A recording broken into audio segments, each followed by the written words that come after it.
British troops will be sent to Ukraine. Donald Trump's team is ready to reach a ceasefire in Ukraine on terms favorable for Ukraine. Meanwhile, Israel and Hamas have agreed with a ceasefire deal. So, what is known about the possibility of sending British troops to Ukraine and why this could lead to the end of the war in Ukraine?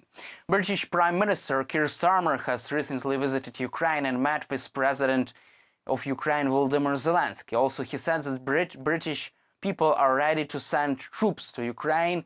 The UK government is ready to commit enough troops to Ukraine to enforce a ceasefire deal between Ukraine and Russia. So how could it look like? This is part of a wider plan about ending the war in Ukraine. So Donald Trump's teams have proposed to ceasefire in Ukraine, to reach a ceasefire, to freeze the front lines, to create a demilitarized zone, and to ban Ukraine from joining NATO.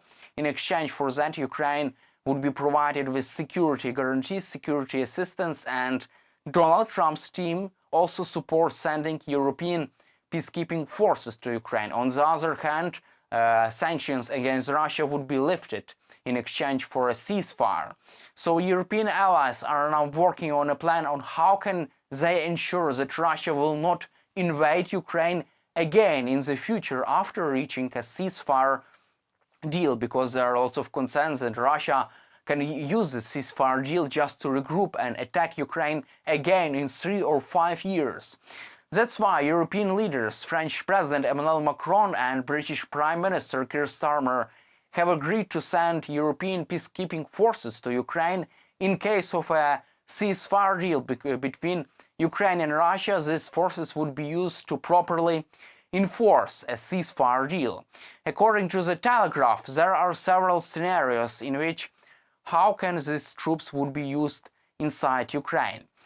So the first scenario is about using these troops as an observers to observe a demilitarized zone, and also French and British fighter aircraft could patrol this demilitarized zone, and also British helicopters also can be used to patrol the zone and observe and check if Russia violates this treaty on a ceasefire. Another variant is to send peacekeeping forces to defend Ukrainian capital, the city of Kiev, and this option would be really favorable for Ukraine, because in such case Ukraine could send its own troops from the Kiev region, which who are in charge of defending the city, to the front lines, because in such case European peacekeeping forces could defend Kiev, our capital. And another option is to deploy to Ukraine Western instructors, Western trainers, and Western specialists who will train Ukrainian soldiers on the west part of Ukraine.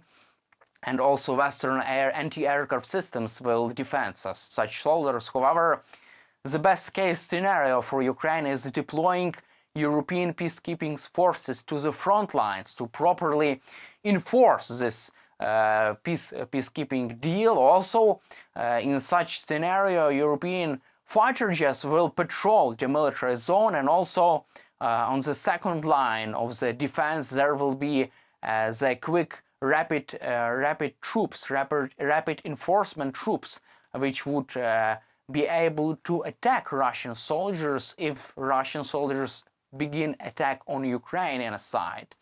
And also these troops could be equipped with the armored vehicles and tanks, so this would be the best case option for Ukraine. Moreover, Ukrainian President Volodymyr Zelensky has already agreed with such scenario. He says that Ukraine is ready to freeze the conflict if Ukraine, in case of any serious security guarantees are being provided to Ukraine, in case if, for example, Western troops are deployed to Ukraine to properly enforce a ceasefire deal.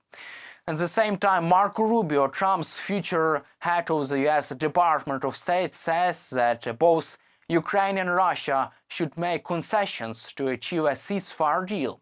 So according to Marco Rubio, a ceasefire deal would be realistic option to achieve during this year, because brave diplomacy should happen to help both Ukraine and Russia to achieve a ceasefire deal in the nearest future. It is interesting that the US Secretary of State Antony Blinken says that Trump's administration has a real chance to end the war in Ukraine, because according to Antony Blinken, Trump will have enough leverage over Vladimir Putin to force Kremlin to negotiate in good faith and to reach a ceasefire deal as soon as possible. This statement was made by the Antony Blinken, and it is really interesting that Trump administration really has a plan how they can force Vladimir Putin to negotiate a ceasefire.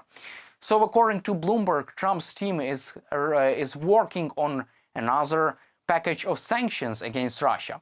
So there is two options for Donald Trump. The first option is to lift sanctions against Russia to persuade Putin to agree with a ceasefire deal. Second option, if Vladimir Putin declines Trump's offer on Ukraine, then Donald Trump will impose even tougher sanctions against Russian economy, and this plan has been reported by Bloomberg. Also, according to Bloomberg, Kremlin is ready to agree with a ceasefire proposal if Ukraine is banned from joining NATO and if Ukraine becomes a neutral country.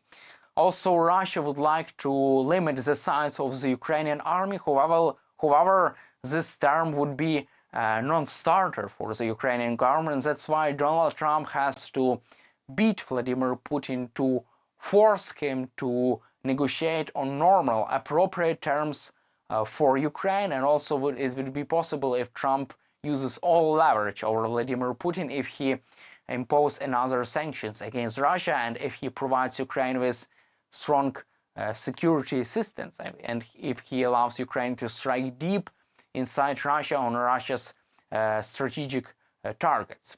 And also in the end of our conversation we will cover the situation in the Middle East. So Israel and Hamas have agreed with the US ceasefire proposal on Ukraine. A ceasefire will begin this Sunday, as well as the release of all hostages.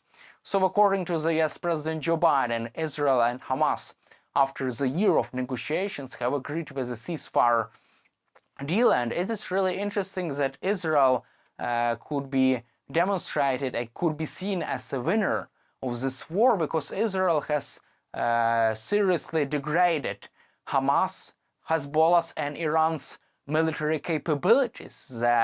Hamas has been already decapitated. The leadership of Hamas has been already decapitated. Israel has successfully struck Iranian weapons inside Syria, Iranian strategic weapons. Also, Israel has successfully struck Iranian air defense system. Israel has successfully degraded Iranian air defense systems. That's why Israel could be seen as a winner of this war, because Israel is now in more stronger position rather than Iran and its terrorist organization like Hamas and Hezbollah.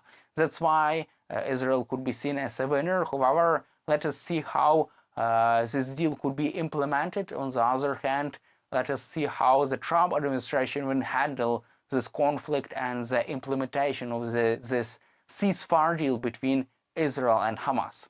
That's all for today. Subscribe to our YouTube channel, stay with us on YouTube, and glory to Ukraine.